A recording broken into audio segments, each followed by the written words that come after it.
peux vous heurter comme ça, mais ce débat, je suis prêt à le mener devant vous, n'importe qui. C'est absolument faux que de dire le Sénégalais est accueillant et ouvert.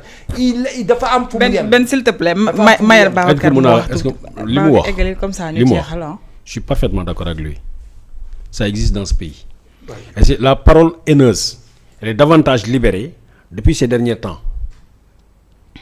Lu ñuy yàq Pël Fuuta yi, lu ñuy yàq ñeneen ak ñeneen, c'est pas normal, ça ne doit pas se faire dans ce pays. Et quand quelqu'un qui s'appelle Tahirou Sarr a essayé de se faire un nom en voguant sur ça, j'ai fait partie des gens yi ne su ko continuer dama koy porter plainte.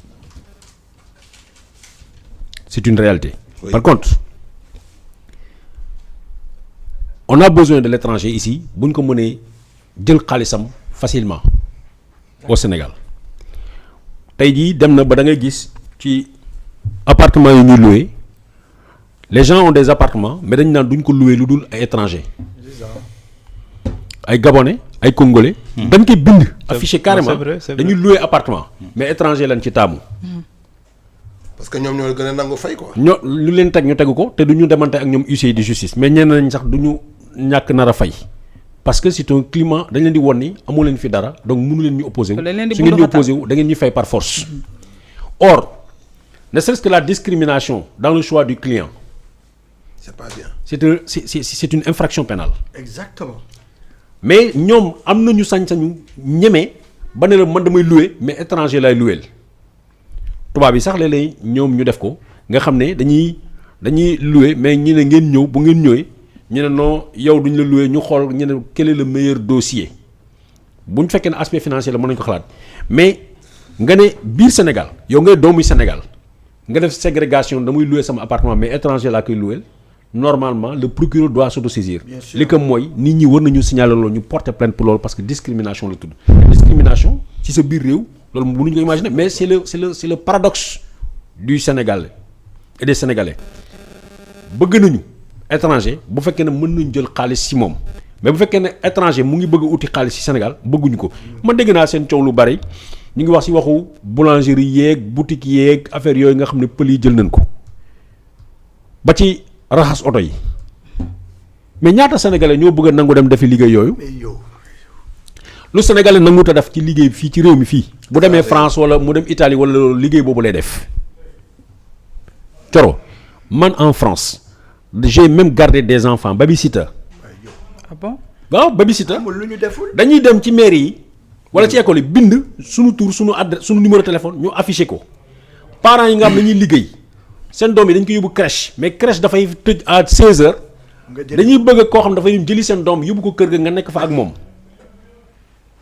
man je l'ai fait nga jël xale bu kii yaayu xale bi wala papam dañuy def sélection ngeen ñëw ñu xool ka leen ci doy d'autant plus que léegi si sa CV sax da ngay bind ni j'ai été nounou j'ai été babysitter nga joxe ay recommandations ñu woo ñëw ñu xool est-ce que yow bi nga yoroon seen doom baax na bëri na ay xale yoo xam ne France tey war nañu am ay 15 ans wala 16 ans ñi ba 20 ans man maa leen bambane woon maa fa nekkoon yor leen seen yaay wala seen papa dañuy liggéey 16 heures ma dem jël leen ci crèche bi yóbbu leen ci kër ga sang leen jox leen ñu lekk ma téye leen toog leen ba seen parents yi ñëw ma jox leen ñaata sénégalais ñoo nangu def loolu fii Sénégal dem naa ci ay restaurant may raxas ndab plongeur da ngay taxaw 17 heures ba 1 heure du matin 2 heures du matin ngay raxas rek lu ñëw nga raxas loolu nangu ma ko fi def Sénégal France dem naa bokk ci ñuy toj bâtiment di yenu ay bagages ay affaire ci bopp bi parce que dañuy daaneel bâtiment ngeen di déménager wala bokk ci déménage bi def naa agent de sécurité en France kenn du ma ko defloo Sénégal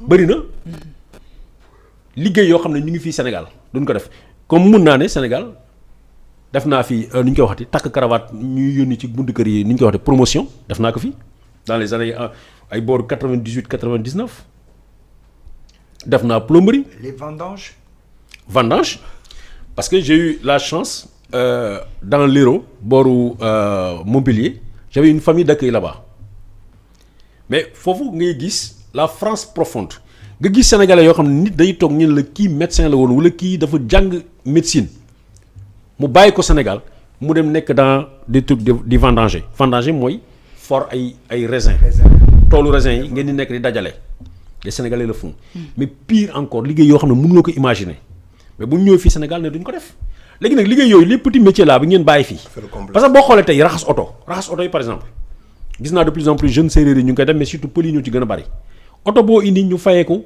1000 francs gën kaa dee ñu fay ko 1000 francs imaginez ku raxas 10 oto am nga 10 000 francs sa journée 10 000 francs fois 30 ça te fait 300 000. oui salaire la de. kooku mu ngi fay ko yéen sénégalais ngeen ne du ngeen ko def ba bari ki ñëw di ko def ngeen koy xeex ngeen koy saaga il faut que ñu xolaat.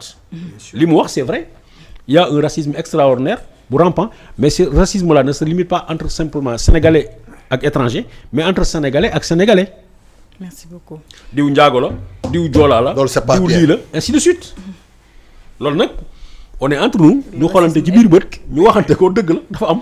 Et puis c'est en parlant que lañ koy éradiquer. C'est ça. Mais buñ ko bëggee mettre sous le tapis. Comme quoi le Sénégalais est ouvert. L'autre fois là, j'ai entendu dans une discussion, on est en train de mettre en association pour le droit à l'environnement. D'ailleurs, elle est mise sur pied. Mais benn waay moo ñëw en tant que lébu way fii suñu terre yi la da ngeen war a ñu dimbali ñu mais dama ko arrêté man ko man nekkuma ci association bi pour les lébu. dama nekk dans l'association pour le droit des citoyens le droit d'intérêt général que ñu mun atteindre les côtes et tout ça mais defuma ko dans le sens où vous êtes des propriétaires terriens c'est pas mon problème dugguma ci loolu. Le gars il était choqué pourtant il est avec nous dans le même combat mais j'ai voulu me différencier. nekkuma fi di liggéey pour des lébou qui reprennent leur terre c'est pas mon but moi je travaille pour l'intérêt général que tu sois lébou ou pas tu as droit aux terres donc il faut que y ait beaucoup de choses yu nga xam ne de travers yu nekk si ñun suñ ko nëbbee suñ ko waxul mais du jàll et puis il y a une forme de complexe il y a une forme de complexe c'est-à-dire que souvent benn waay day def dara mais nga interpeller ko mais il te dit mais qu'est-ce que tu as à dire toi tu es étranger tu te tais mais boo waxee a wolof ak moom rek mu noppi mais c'est tout de suite l'étranger n'a pas droit à la parole c'est-à-dire que ici en fait l'humain ne peut être que sénégalais c'est la question de l'humain et sénégalais si tu es étranger tu n'es pas un humain tu n'as pas droit à la parole tu n'as pas le droit à la reconnaissance da ngay ñëw dugg dans une boutique ngay bëgg jënd benn waaye jaaral loxoom ci ginnaaw waaye jàlloo wala ba jox ma lii quoi. mais du au quotidien benn parce que Sénégal xam c'est pourquoi ñu war a am justice bu forte c'est pourquoi ñu war a am justice bu forte. jaaxal na ma justice boobu ngay wax noonu. mu nekk forte pour mettre un terme à tout ça. il faut un état de droit. léegi tëjal foofu s'il vous plaît ñu tëj débat bi. non état de droit bi man loolu laa bëggoon insister et notamment sur la corruption parce que c'est ça fondamentalement qu'on attend de ce gouvernement. Que le gouvernement applique son programme ne me pose pas de problème. Par exemple, je vous donne un exemple pour que vous savez, je suis en déphasage. C'est la question du gaz. Ils veulent faire du courant avec du gaz. Ils continuent comme Macky Sall. Macky Sall a fait travailler des lobbies pour utiliser notre gaz et tout ça. Ils sont venus, ils ont dit, ils vont continuer à faire du courant avec le gaz. Moi, c'est ce que j'ai vu. D'accord ? Moi, ça me plaît pas trop, mais je suis pas pour, mais c'est leur programme, n'en quoi appliquer. Moi, je trouve que c'est pas intelligent, de mon propre point de vue. Tu as du soleil pour 4 000 milliards d'années, tu as du gaz pour 50 ans, on continue de l'électricité avec du gaz. C'est un débat. En plus de ça, je pense que les choix citoyens sur nos ressources ne doivent pas être l'objet de fonctionnaires ou l'objet de technocrates, qui qu'ils soient. C'est pas parce que tu m'as mis des nouveaux là à Petrosen et que tu m'as mis un nouveau ministre de l'énergie que j'accepterai ce qu'il va faire. Normalement, ils doivent mettre ça en débat ouvert. Les Sénégalais doivent discuter de l'orientation de leurs ressources. Donc, de la même manière, soit utiliser les biens, les retours de nos ressources, qui sont des biens publics, les dépenses, si tu les fais pas, s'il n'y a pas de traçabilité, ça va jouer, ça va se répercuter sur notre manière de vivre, etc., etc. Et c'est toujours les plus démunis qui vont en pâtir. Je pense que sur la question de la corruption, c'est là qu'on doit taper fort. Et pour taper fort, il faut permettre à ces organismes d'État qui font leur travail, et qu'on a vu qu'ils font un travail, que ce soit l'IGE, l'OFNAC, la Cour des comptes, on doit les sortir. Parce que le fait de me répondre, oui, le gouvernement Diomaye, acceptez nañu génne ko, xoolal génne nañ ko, loolu doyul. Pour moi, loolu c'est de la poudre aux yeux. d'accord mais tey moom li ñu wax doy na instituer le fait que ces organes là ñoom mun nañ ko génne sans demander la permission à Diomaye sans demander la permission à Sonko sans demander la permission il faut que ça soit inclus dans nos institutions et que ñoom ñii ñu mun attaquer en justice en justice ces voleurs là parce que ça c'est le bien public. Ben tàggoo s'il te plaît Ben. mën nga tàggoo est-ce que mën nga tàggoo ñu tëj jotaay bi débat bi dinañ ko yaatalaat ci yeneen jotaay. non dafa xiifoon kéwlu quoi xoolal dafa xiifoon kéwlu dinaa ko invité waat comme ça ñu mën a xoolal maa ngi tàggoo nit ñi j'espère que j'ai pas heurté les gens. j'espère aussi comme ni ko Babacar waxee il a bien synthétisé ma pensée bu ma kenn indil problème d'accord j'ai une manière de voir les choses simplement. balaa ngaa demaat di nuyoo duñ la fay. je ne suis pas pour Macky je suis pas pour ces voyous qui cherchent comment critiquer le gouvernement d'utiliser n'importe quel subterfuge. mais vraiment man je suis pour que ñu permettre ñu bañ def benn sentiment de terreur même j'ai pas dit que